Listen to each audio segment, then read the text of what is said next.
episode of Fermented Adventure is brought to you by Fermented Adventure. Dawn, we have a new shirt design. We sure do. Dawn, what's our new shirt design?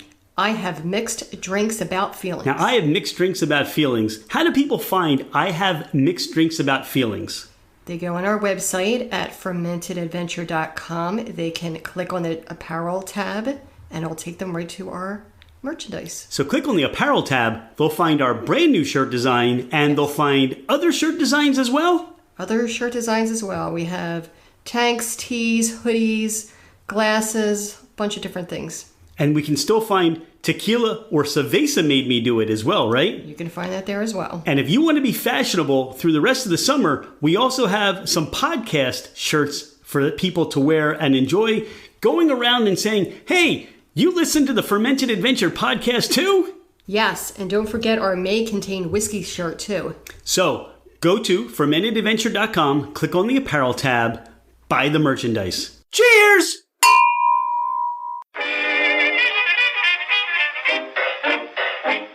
Hello, ladies and gentlemen, craft spirit enthusiasts, and those interested in the intoxicating world of craft distilleries, cideries, meaderies, wineries, and the occasional foray into breweries. It's Rich Shane, and welcome to Fermented Adventure, the podcast, where we bring you the fascinating people that are making the mash, fermenting, distilling, bottling, pouring, and delivering to you some of the finest libations in the world. Before we get started, here are a few housekeeping items. Thank you for bringing the podcast into wherever you are, and whatever you're doing, we truly are grateful that you have chosen to listen and make us part of your day. It would mean the world to us if you left a 5-star review. This helps us climb in the rankings, and it makes it easier for others to find us. Don't hesitate to leave us your comments as well. If the podcast didn't meet your expectations, tell us why. We're always striving to improve. You can find us at fermentedadventure.com. We are on Instagram and Facebook as Fermented Adventure. Email us at fermentedadventure@gmail.com. All right, FA Nation, let's meet our guest. He's Anthony Packwood. I'm Rich Shane. This is Fermented Adventure, the podcast. Anthony, welcome to the podcast. Great. Thank you very much, my friend. Appreciate your time. Thank you for having me. So we have a mutual friend and listener to the podcast that reached out to me, Tom Worley, and said, you need to talk to this man, Anthony Packwood. He's making this tremendous vodka. We've been working on this for what seems to be years to try to get together to talk Ovo vodka. I'm excited because I get to talk vodka with you today. And what I'm curious about, Ovo vodka, how did all that get started? The long short story is my business partner. We went to grad school together. We came out to the States from Liverpool originally, back in the UK, and then started applying for jobs. I got one in New York, and he was like, I'm coming. So he popped on the plane. Him and his missus came over. And when we were in school, both our theses aligned with alcohol. I did like the effects of relationship marketing, short-term, long-term customer support. And John, my business partner, did analyzed the rebranding of Bacardi.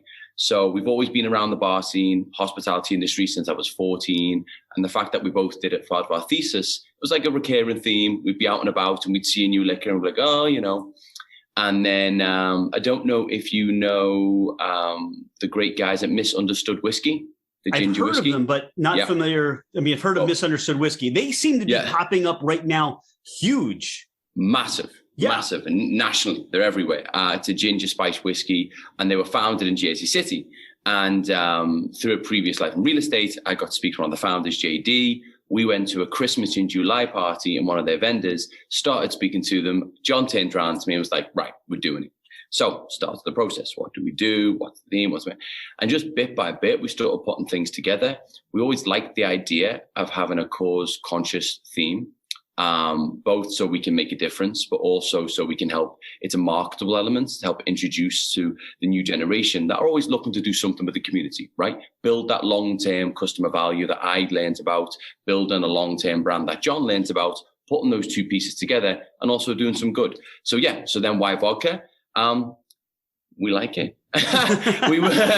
We didn't want to reinvent the wheel. And so we really enjoyed the process of getting to know the distilling process, the ingredients, how many times is more effective, what makes you ultra premium, what makes you premium, what makes you well. And so we started really digging into that in 2019.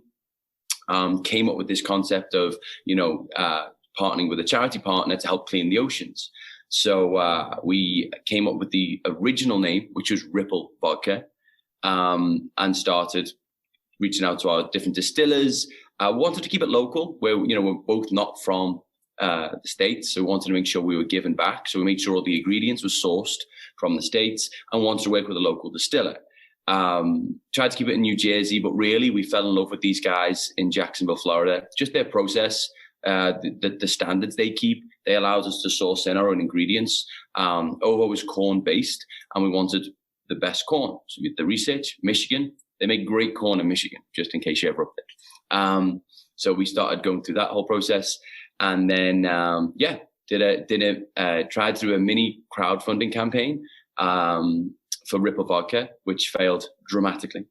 And then we got a lovely cease and desist from a company in Detroit that said, "Hey, Ripple, yeah, that's ours. Stop." Yeah, have you heard? I was going to say, have you heard of Ripple before? Maybe not being from the States, or not hearing the old Eddie Murphy comedy routines. Ripple's very prominent, right?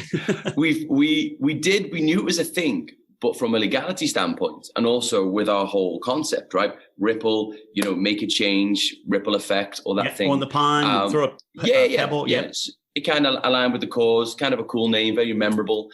And then we looked online, done tentative desk research, and then our real estate attorney said, "Listen, no one's used this name, has been dormant for X amount of years. There's a good shot that can go through. Lesson one: good shot isn't enough to put your whole business behind."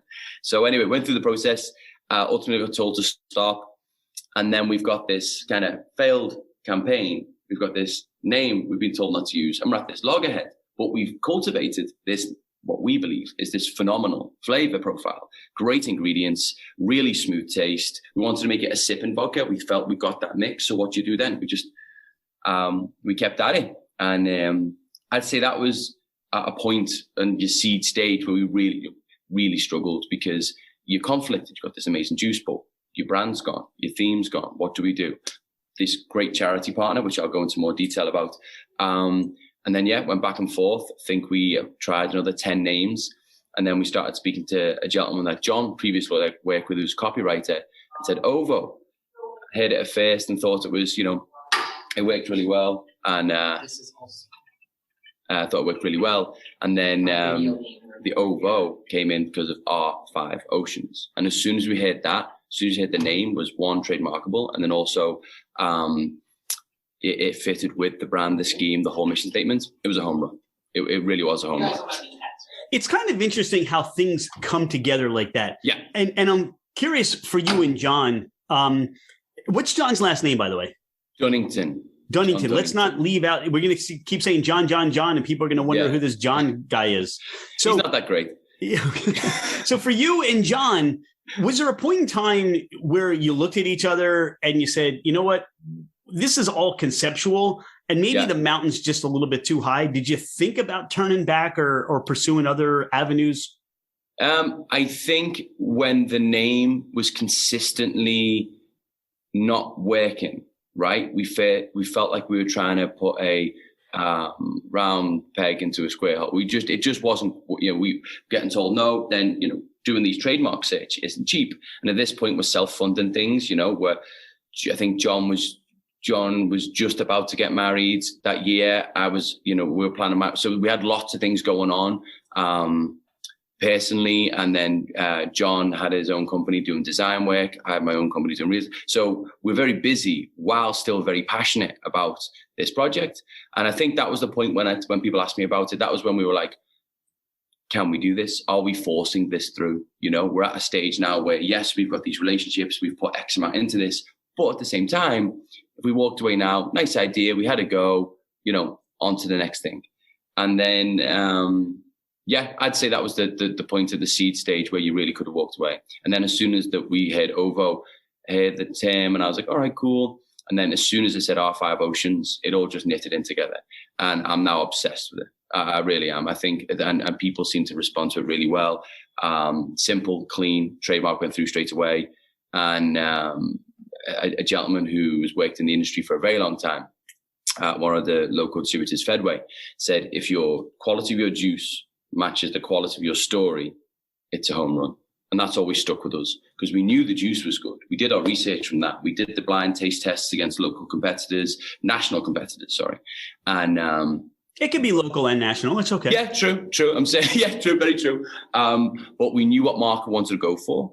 And so we wanted to make sure we were, staying ahead of them. And then, so we had this juice. It was just because you get to a certain stage where once everyone gets the flavor, the other side is getting in people's hands, right? So you become a marketing company. So the authenticity behind our name and our mission was always a big thing for us. I find your story fascinating. I mean, this is something for you and John that emanated, like you said, back in college in your studies and writing these documents that you didn't know at the time were going to be the building blocks for a brand and a business. Yeah. For many people, they may start and say, you know what, I'm a home, I mess around with a still at home sort of, right? So they're, getting the juice down, but they never really think about the branding or the story behind it. For you and John, it was always the emphasis on the story and branding, and then we'll find where can we source these ingredients, find a distiller, 100%. Make the juice. Yeah. I think when people hear this story, you're giving the blueprint for maybe somebody to get out of their own way, leap past that fear of saying, how am I going to do this? I can't do this. I mean, there are so many struggles. That's why I asked you, was there a point in time for you and John when you stopped and said, it sounded great on paper when we were in college. Yeah. We went down this road. A lot of doors kept getting shut in our face and people said no. I think at the end of the day, you guys are brand builders and the quality of what you want to build the brand off of has to be equal. But if you don't 100%. Have that story as to what you said, if you don't have that connection, that's what you're building. And this makes it even more exciting for Ovo to understand that story of how you came to be. I'm curious, when you said you were looking for your farmers and you're sourcing your ingredients, what was that process like for you guys? Well, to your point, exactly. We started off with the branding, the customer interface knowledge. We knew how we wanted to get out a story out there. And it was genuinely a passion of both of ours to be able to give back, So that's where the whole charity element comes in. But then vodka, cool. I like it with soda water, squeeze a lime. Sure. Big fan. Love it in a martini, little blue cheese olive in there. Let's go. But what's in it? What's it made from? John's one of those hyper-focused individuals where if he's got something, he's going. So he done a deep dive and he kind of went into, hibernation mode in terms of the whole process, right? And then learning about it was fascinating. And then we tried different things. The distiller we work with is a great platform for that process. So we started with potato-based and then went to corn-based. And then we were like, all right, cool. What does that mean? Why does that taste like this? And it was very much just a rolling learning process. We didn't start going to books. We just learned as we went with a taste profile. And then we'd sit there and have a conversation with our now wives and they'd taste it and get their feedback. And then it was like, well, if it's this distilled, it leaves you with this flavor. And that's a little bit sharp. So what can we do to make that a little bit smoother? And then we played around with lots of flavors, right? At one point, our distiller sent us, 12 little brown bottles. It was vodka with citric acid, vodka with grape, salt water, D. And then all these little, because we never want to be a flavored vodka, but we wanted to make it a sipping vodka. So we wanted to say, what can we put in to smooth it out? And it was a very fun process. I can imagine the excitement. Like when your box arrived, I was like, I got the Ovo vodka now. And you guys getting that box with these different flavor profiles. Yeah. That must have been so much fun. It was class. And at that point, it wasn't Ovo to us, right? It was just we're going through this process of trying out these vodkas and learning different things and what we don't like, what we really do like. And what we landed on was the premium corn. Because that just seems to be it just tastes fresh. That's the only way I want to describe to it. It just tastes fresher. It just tastes smoother, fresher. And if we were going for that smooth sipping taste, that had to be the base. 6 times distilled. So it landed in that ultra premium category in terms of where we want to be positioned in the market. And then we don't advertise it, but we've got a little bit of rose water in there. Rose water? Yeah. That is fascinating. Yeah. So and that just for disclosure, I still haven't tried this yet. So I wanted to try this with you. I mean, the bottle's open. I poured myself a glass, and it's just I'm getting the waft of the sweetness of the vodka as it opens up. But that's fascinating, and I love that idea. What was it about the rose water? Now I want this even more. But what was it about the rose water? Honestly, it was just we had all these flavors, right? We've got all this stuff going on, and we didn't want it to smell or taste like rose. We're not a rose vodka. The same way Ciroc is infused with grape. It's not a grape vodka. It's just that's what they put in to smooth out. But we tried all these different things, and then we're like, oh. Then once you've kind of narrowed it down to one taste, they give you scales of that taste. So X amount of rose water, and then this, and so then we wanted the right percentage to make it a mix. So when you can't smell it, you can't taste it, but you know there's something in there. And it was just the flavor that worked. It allowed us. And when we go to tasting sessions now, we're very confident with it. We went to a tasting session in Liberty State Park in Jersey City the other day, and they ask you to put together a cocktail. And we don't. We say to everybody, serving directions is have it chilled. And then if you want to put a little bit of lemon in there, great, fresh lemon, little squeeze, that's it. Now, obviously, you can use it as a base for your mules, your martinis, your whatever you want, French malt. Anything that vodka can find a way into, you can use it as a cocktail. Throw it in. But we're confident and to say, listen, this on ice is smooth. This on ice, if you're not a natural vodka drinker with a little bit of lemon, is smooth. And we get the sentence all the time. And it's John so I'm more the front facing. I'll go out in sales, do the marketing. John has more operations. So he didn't get a chance before to see the customer reaction, right? In bars, sure. Actually going to a tasting session, it'll be myself and our customer relationship manager, the lovely Jess, who kind of lead that process. So John's at this event with me and he's watching people's reactions. And I'm saying, this is what I'm talking about. This is what I'm talking about. We're less than 12 months old and people are coming back. I don't usually have like vodka shots. I don't usually have vodka neat. I don't want to try it neat. I'll just give it a try. And you've seen these reactions. It's the best feedback we can possibly get. See, I was going to ask, and it seems like for you and John, this most recent aha moment gives you even more clarity that you're on the right track. 100%. I mean, we've timing wise, we really knew we wanted to partner up with a charity partner that is involved with cleaning the oceans. And that penny really dropped during the pandemic, because during the pandemic, everyone, obviously a tough time for everybody, everyone's inside. And one of the few positives people saw is that, forests, wildlife was coming back out, oceans were getting cleaner, certain wildlife coming back to the shores, like things were allowed to, for lack of a less dramatic word, heal. Right? Because you're right. No, that's not dramatic. That's the truth. Yeah. And so we were like, well, this is quite impactful and quite timely. We've actually seen, there's been evidence very recently that actually change can be made. And so that's when we partner with this lovely charity partner called Clear Blue Sea, based on San Diego. We had the pleasure of meeting them face to face in March after 3 years of emails and, video chats and all that good stuff. And they're an absolutely phenomenal non-for-profit organization that have this software called Fred. And Fred is like a Roomba for the top of the ocean and basically gets all the surface level plastic bottles, cans, anything of that nature, and scoops it up. And for the amount of time our donation per bottle allows that software to be active on the water, it equates to 18 plastic bottles per bottle, if I explain that correctly. No, so every bottle Yeah. we sell is the equivalent of taking 18 plastic bottles out the ocean.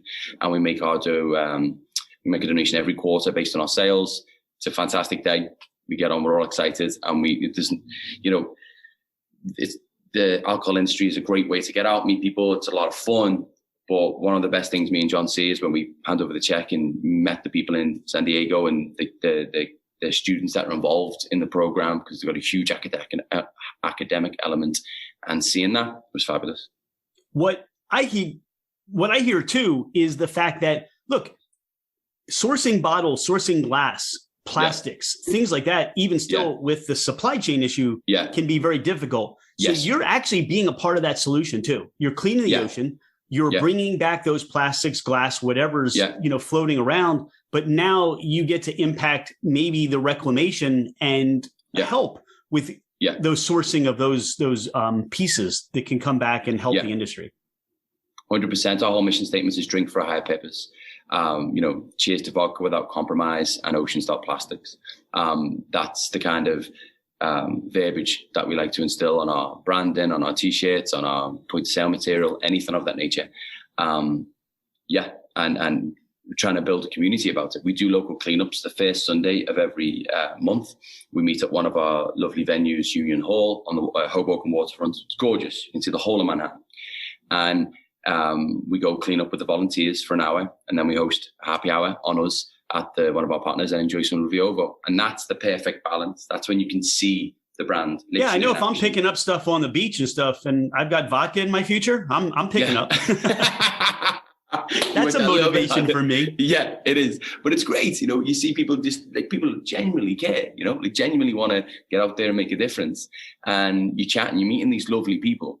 And, they're 45 minutes, an hour 15, whatever it will be. And what amazes me is in that short time, how much stuff you can pick up, right? How much garbage literally is on. And we're not surrounded by beaches here. It's Hoboken. There's small patches of accessible waterfronts, and the trash we come back with. Everyone's always amazed. And every month I'm like, oh, well, it's only been 4 weeks. I wonder if it's going to be that messy or what. And it is. Stuff just keeps coming. Yeah. And I'm sure with your partners out in San Diego, what they're showing you that they can skim off and take off the ocean all the time. It's just there. I mean, you see these, what do they call them? Islands of just garbage that float on the ocean. You're doing great stuff. You spoke a little bit about, you started this in 2019. It really wasn't in your business plan to have a pandemic come along. It didn't. It wasn't in there, no. Right. I mean, I don't think anybody sat down and said, let's see, 2020 March, we're going to have a pandemic. How do we, how have you navigated? Yeah. How have you navigated the pandemic? There have been some things that come about. You talked about the healing of the earth in a way, or at the time. How has that impacted your business? Honestly, because, my business in real estate wasn't flying around the place. People went to start off with. We were literally locked down. Like, lots of people could work from home. John was able to work from home doing the design, but it gave us the time to really focus on this. So again, I hate to associate any positivity for what everyone went through, but we were given the opportunity to really look at the process, look at the business, spend that time without the distractions of, our day-to-day work, to really go into on that. And in terms of the deliverables, I wouldn't say it was dramatic. I mean, the price of lots of things went up, right? Our distiller was closed for a while, and then there's a backlog. So as we were doing our first run, I think our first run of our sample bottles was 22 bottles. And our goal by the end of 2020 was to hold our first bottle. And then 2021, our goal was to have a drink of our first real shipment behind a bar, right? To be able to order a drink. So we've had these little goals all the way through. So 2020, I wouldn't say it was like we were pushed to the back of the queue a few times, because there's bigger companies that we need this, and just from a business perspective, the distiller has to focus on them. If there's any spare bottles and they're going to the actively paying customers that are ordering 10,000 bottles instead of me and John and our little 22. But except for a little delay here, there, and everywhere, I wouldn't say it was anything dramatic. I really wouldn't. I think we've been very lucky throughout the process, where it's sometimes you think if we knew it was going to be this hard, we might not have done it, because the naivety of it allows us to keep going, and you don't know the roadblocks. And when they come, you get so far down the tracks, you just crack on. But I wouldn't say the pandemic in particular was something if it happened now, when we're all running, true. I'm saying, there's been so much that, look, I mean, we talked to a number of different spirit, beer, breweries, wineries. I mean, there have been positive things that have come out of the pandemic for them, with the negatives, things that have come out of the pandemic. But, when you talk to people, all right, now we can, do a better job or have time to invest in our website. And build those avenues where we can get into distribution. Some, like for where you were, I'm sure it gave you time to work on your distribution and your partners for that too. Yeah. Joe, I wouldn't say distribution so much. I'd say it was just more learning about the industry. It gave us the time to like slow down and learn. And then we started this crowdfunding campaign, like that I previously mentioned. And it was just basically to get us the funds for our first run. And again, whenever you're doing anything, I don't know, this adventurous, this bold, whatever verbiage you want to use,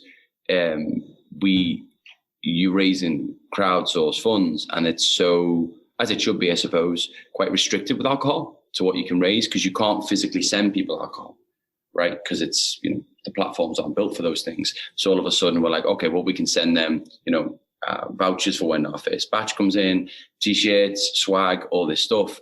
But then how attractive is that to somebody? People go on these crowdfunding campaigns because they want to get the next best alarm clock or the next best toaster oven or something like that. Right. Has, why? What's the value you're providing if they're going to invest in your idea? Exactly. Yeah, it's like saying to someone, listen, look at this concept. How cool is this? We're trying to make a difference. We're doing something good. And down the line, if they're successful, you might get some vodka out of it. So in hindsight, that was what we did in 2020. And we were able to go through that process, learn from that, change the name, all those speed bumps. We were out to learn in a very small, contained, safe environment, right?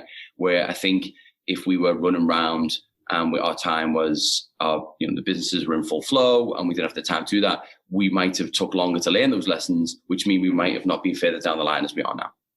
I'm curious for you. We're talking about the ocean right now. Yeah. Vodka is a big ocean. There are a lot of players in the vodka space.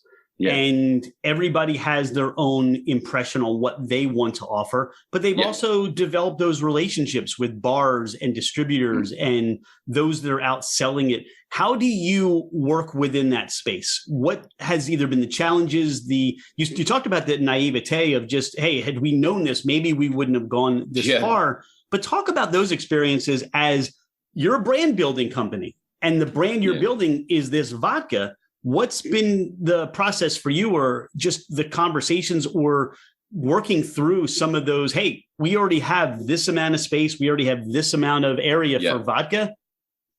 How do we fit in on another bottle and go from there? Yes, that's a question we get all the time. And again, learning, right? First bottles came in November. And then we had like what we call friends and family round of bars and restaurants we know who very kindly give us a shot because they know John and I, right? So we were able to pick up 5 to 7 venues just out of our local network. And so that you wouldn't really call that a pitching scenario, right? And then we're also learning, there's times when people go, oh, what's the rip for this? What's this? And we're like, yeah. What's that mean? So we go away, learn, get the feedback. No, people throw these terms out and you shake your head and nod and go, oh, yeah. We'll sort that for you, no worries. Yeah, John. So then, so that was really great just before Christmas, just again, quite a safe environment to people we know, just getting it behind the bars, getting the feedback, getting people to have it. So now what do we do? Again, our lovely Jess and I'll go out and we live and die by the taste and our mission statement. We're saying, listen, we respect the real estate behind your bar. We respect the real estate on your cocktail menus. I said, but at the moment, where our marketing strategy is quite organic. So not necessarily people are going to walk in and go, right, it's not the same way people go. People don't order a cab anymore. They order an Uber. People don't have a vodka and soda anymore. They have a Tito's and soda. Tito's has took that terminology and made their own, as they should. It's a great product, great brand, all those things. So for us to get past that, we're saying we offer something different. We offer a little asterisk on the cocktail menu so your customers can say for every drink they take, based on the amount of vodka that's in the drink, an ounce, half an ounce, is X amount of plastic bottles out the ocean. And for the local demographic, that is impactful, right? It's something remarkable, something to remark upon. And so we say, listen, from a marketer perspective, we think people really like this and engage in this. You're doing something, you're giving, associating with a company that's giving something back. But also the juice, it's just a better product. And we are, I don't hope it doesn't come across as arrogant, just confident, where we'll say, listen, if you have the time, please chill vodka X and chill Ovo and tell me which one you think's got a better flavor profile. And the first time I did that, you throw it out there, and then you got to. Are my words actually going to come back to me, or am I going to see that response with a big smile, right? Yeah, but to date, and I'm going to touch every piece of wood I can touch. I've always got the answer that we wanted, because we spent that time and we are confident in the flavor profile. So again, going back to your question, we disturb the market to an extent where we've got our mission statement on our cores. So that adds value on a cocktail menu. It allows people to introduce the product without it being, oh, try this whiskey, try this. It's like, guys, if you had this in your vodka, do you guys want to save an ocean today? So it's like that playful engagement with customers. It stands out on a cocktail menu and also tastes fabulous. So across the board, it was the mission that was leading the way. But now more and more people have tried us, and more people are like, oh, wow, that's really smooth. Wow, that's really smooth. God, that's got no bite to it. All those things. We were laughing this morning in our meeting. Golf clubs are starting to reach out because all these big martini places, if someone's tried us at an event and like, oh my God, you better get this in. So again, another fabulous compliment, but the areas that we thought would fly are doing very well. And all of a sudden, these other demographics are popping up that we're willing to engage and educate and start to, see how it goes there. Yeah. The brand and the mission statements that's going to open the door. Yeah. The juice is what's going to keep people engaged because it has to be that quality. 100%. Right? It has to be that. Yeah. So for distribution now, how do people find you? So if somebody's in Iowa, somebody's in California, somebody's in, are you distributing to all 50 states? So not all 50, my friend. We are currently available in New Jersey. We went into New York, Manhattan, which wasn't terrifying at all yesterday. And we're lucky enough to partner up with a few venues there. We're licensed in Florida and California. And so we're starting to expand, and we're about to pull the trigger on a relationship with an e-commerce solution, Craft and Barrel. So we'll be available in 42 or 46 states. Oh, that's awesome. To be ordered online. So we're going to make a big fuss of that when it's possible. But we want to make sure that we're growing articulately. See, I'm picturing, when those planes go by on the beach, on the shore, you get one of those banners that come out behind the plane, advertising Ovo and, have you cleaned up the ocean today?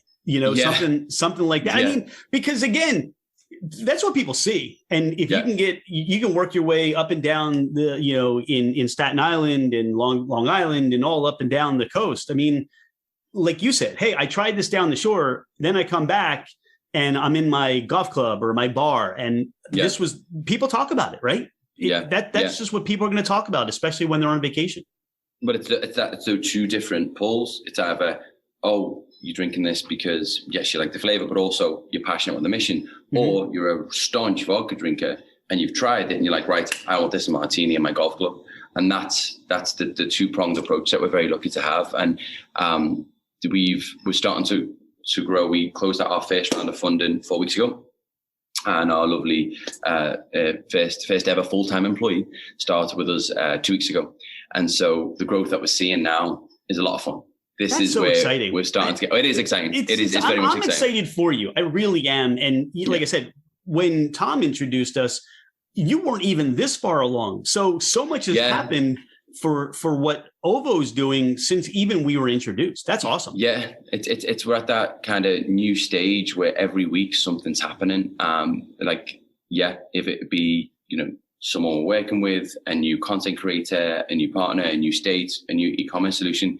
It's it is. And there's some weeks where that isn't the case, right? Where, you finish on the Friday and it's like, oh my God, this is amazing. And then you come to work on the Tuesday and you're like, how did this happen? Like it's a complete roller coaster right now. I know it's an overused analogy, but it really is. There's times where you're just absolutely elated and super excited. And there's times it's like, oh, how are we going to get this done? So it is. And there was a week, John and I spoke on the Wednesday. We always make a joke that we've never really celebrated or took the time to, because you're on to the next thing, right? You're on to the next thing. And John entered us into the Micro Spirits and Liquor Awards. I don't know if you've heard about it. And we were one of 6 vodkas nationally to win the top award for our ingredients and flavor profile. So when that happened, that all of a sudden, it's not just John and I going in and saying, listen, it's really good, all these ingredients. It was the first time we're like, right, we're on to something really good here, because independent third parties just give us their top stamp of approval. and then things like that. Again, another one of those moments that validates and recognizes all the hard work and efforts that you guys are doing. Yeah, it is. Those wins are important to keep you going. They are. Although when you find out that you had all these orders come in, yeah, that's nice too. Because you like being able to pay for those bottles that the distillery made. 100%. Great, you like the flavor when those invoices getting paid. So exactly. It is, but it's But then that's the other challenge, right? You learn about the industry. That's the up and down with it, where there's orders that you send out and get excited about, and something doesn't go wrong there, and then it's just a process. It really is. It is. Well, I've held off long enough, so I want to enjoy. We talked a little bit about the flavor profile that you were developing in the process that you went through with all these samples and different ingredients added to the vodka. Again, as this opened up, I can smell the sweetness in the corn. I haven't had it, but Dawn did, and I really like the fact that you hit on something, or she hit on something that was your mindset and your focus. When she tried it, the first reaction that she provided was, "This is great sipping vodka." Yeah. And you said it a couple of times that you were creating a sipping vodka, and that was her first reaction. Yeah. So that was spot on. I'm very happy to hear that. Yeah. I didn't tell her. We didn't know. I didn't tell her anything. Yeah. I just said, "Here, you try it before and let me know what you think." So that was, like I said, that was where she went first. Yeah. The moment of truth. All right. So, I just got this wonderful sweetness, this burst of sweetness. It's almost like, my first reaction is like a candy corn that, the little candy corns you get on Halloween, or like a sugar corn pop, that the cereal, because you still, here's one of the things that I talk about craft all the time. This is not supposed to be odorless, flavorless. Yeah. There's supposed to be some character here. And that's what's going to get people to say, this is my vodka of choice, because I love the flavor. And so much has been distracted by, we don't want you to taste anything. We just want this to be a vehicle to do a cocktail with. Yeah. But we've John and I have always liked like the I don't want to say the harshness of vodka, but just like the kick from the vodka, right? Like I like it in your cocktails.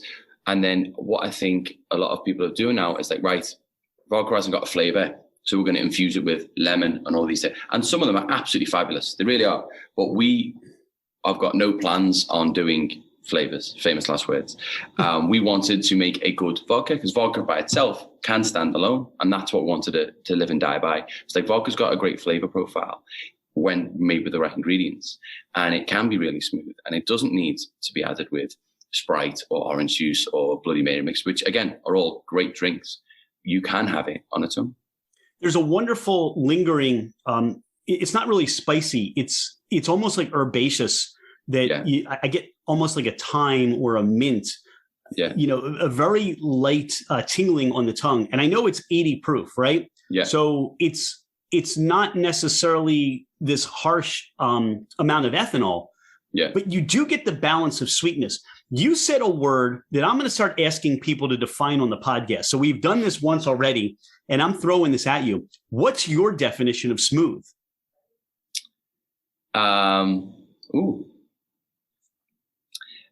Minimal bite. So when you have something and you have it and it feels good going and you're going down, that's what I'd say. At the end of it, you don't get that face. And then if you have, if you go and have well vodka or well tequila or something, and that serve their own purpose in the industry, don't get me wrong. But if you have that, you get that reaction. But if you have a vodka and it's reactionless, it's just smooth, tasty, flows. Without the bite. Like there's a good bite with alcohol, I think, where you get like a really nice old fashioned. You're smooth, but it's got a kick to it. But there's a harsh bite as well, and the harsh bite I think comes with a lot of vodkas. And we did our 10,000 hours with the leading brands in the industry, and we think it's. Some people like to have vodka and taste it room temperature, completely fine, each their own. And mine is room temperature. So here's the thing. Now I get to maybe chill it. I have a preference on my own, and I love the way you approach it. I want to to me, the room temperature brings out some of those oils. Yeah. And do you know what? We've had oils that are on there. Many people say the same thing. But for ourselves, we were like, right, if it's going to be sipped, how is it typically going to be enjoyed? And 9 times out of 10, it's like, so we had, all the big brand names, and we go from one to that, and we were just like, right, why is that one like that? Why is that one like that? What could we add in? What could we, do we increase the level of this? Do we distill it? And all those things. And we think we landed on something that was, a bit of a sweet spot. 80 proof, was that always the design idea? Were you tasting different proofs? Were there some things higher? I mean, I think 80 is the minimum you want to go. Yeah. But was there a higher proof that you had looked at? No, not really. No, we didn't want to reinvent the wheel. Like we said, we're passionate about the cause and the flavor profile, but we also wanted to, from a business perspective, there was a certain part of the market that we want to align ourselves with. And we wanted to make sure that if you got these big brands X, Y, and Z, that we stood on them and we weren't too different. We wanted to say, listen, like we do in our pitches now, listen, no disrespect to Vodka X, but try us both chilled and see which one you think. And that's one of the things we're very confident going with at the moment.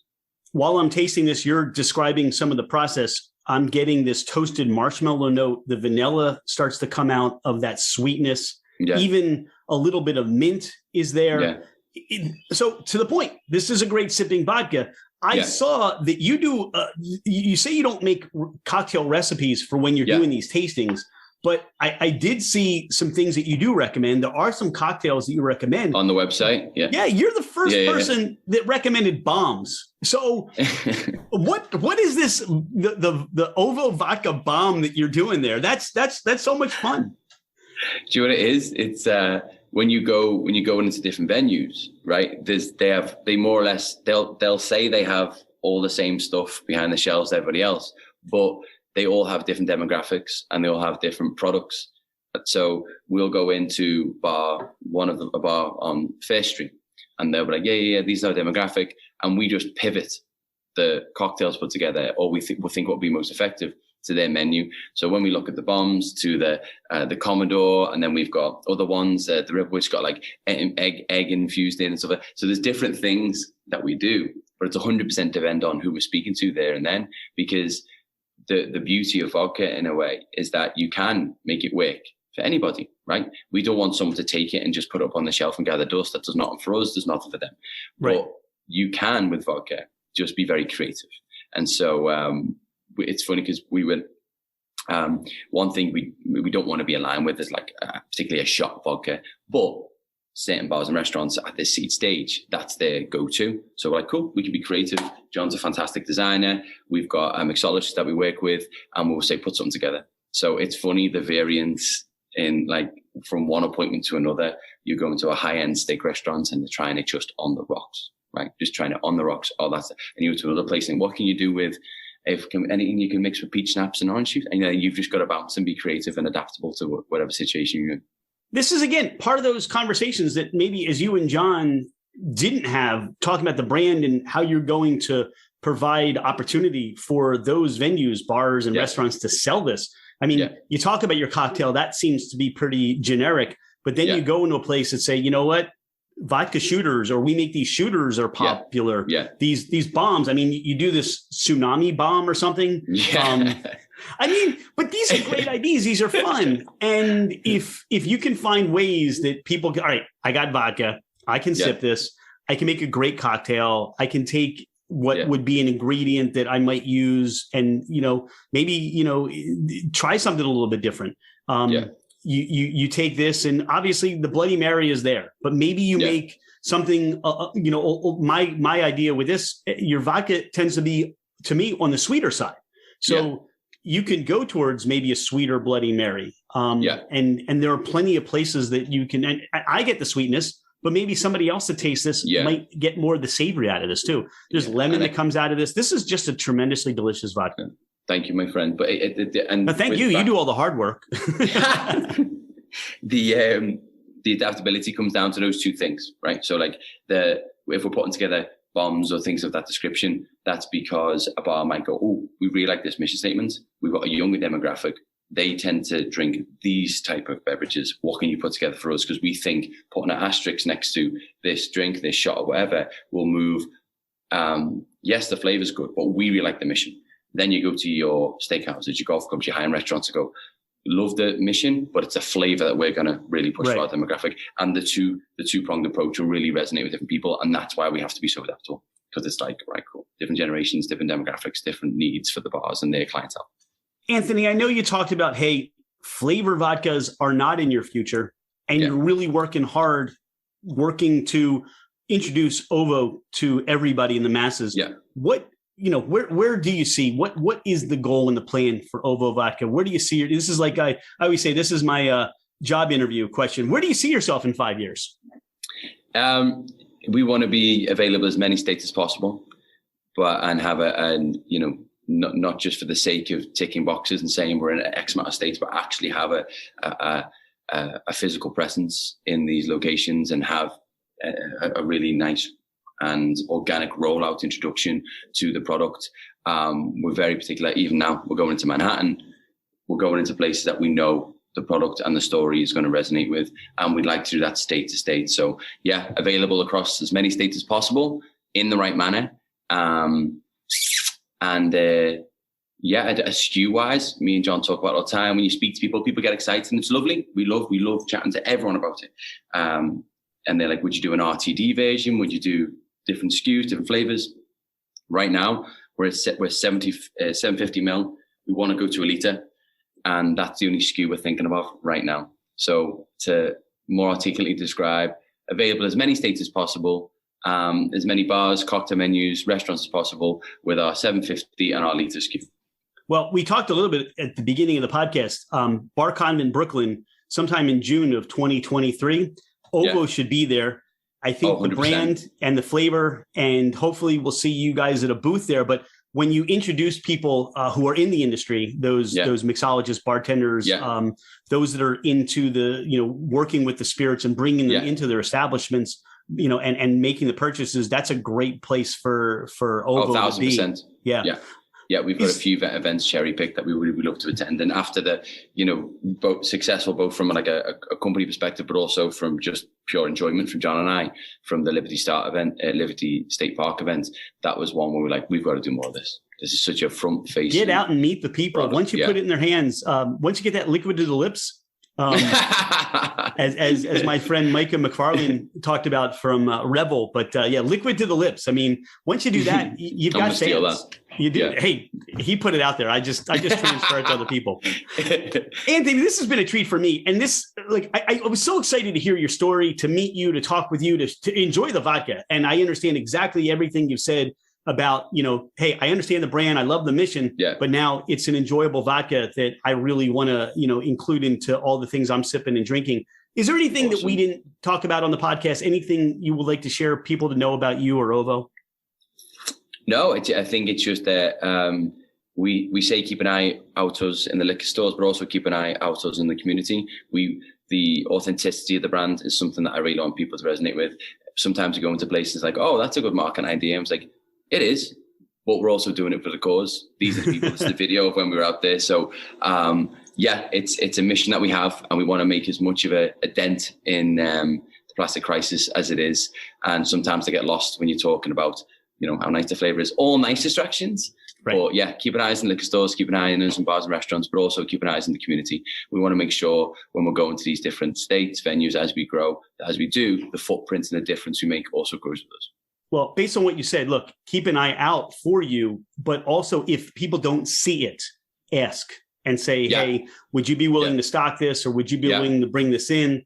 And that's a great one. That's a great place to be. And 100%. Also in terms of that mission, hey, this is something that resonates with me. Look, you can't do it all yourselves. And if you're thinking about the mission statement with Ovo and the planet, and keeping it clean or making it clean. Hey, when you go out and about today, just pick up one thing, wherever it is. It doesn't have to be in the ocean. If you see something, somebody dropped it, or somebody inadvertently, it flew out of their car or whatever, pick it up, because that's I don't want to say it, but I will. That's the ripple. Yes, it is. But we've kept the ripple on the logo, you see. Okay. So the logo represents that change, that effect we want to have. Yeah. Okay. So it's our 5 oceans, different ring for every ocean. But yeah, it's also the effect we want to have. But yeah, that's a great one. That's another great one. Just pick up something. You don't have to be on the beach. You don't have to do an organized pickup day like you guys do. You don't have to send a Roomba out on the ocean, although that's nice. Pick something up. Pick something up. Anthony, this has been a treat for me. I'm so grateful for your time today. Thank you very much. I appreciate it. Thanks for being a friend of Fermented Adventure. We are excited to see all that you do. One of these days, you're not that far. We're going to get together in person and do a cheers in person. I'll learn more about your Liverpool cycle in the morning. Cycle in the morning. Drink vodka in the evening. Drink vodka in the evening. I like that. That's my new trick. Cycle in the morning. Drink vodka in the evening. Thank you so much, Anthony. Pleasure was mine, my friend. Thank you very much. This was awesome, and we'll look forward to talking to you soon. Cheers, my friends. Thank you so much. Cheers. Cheers.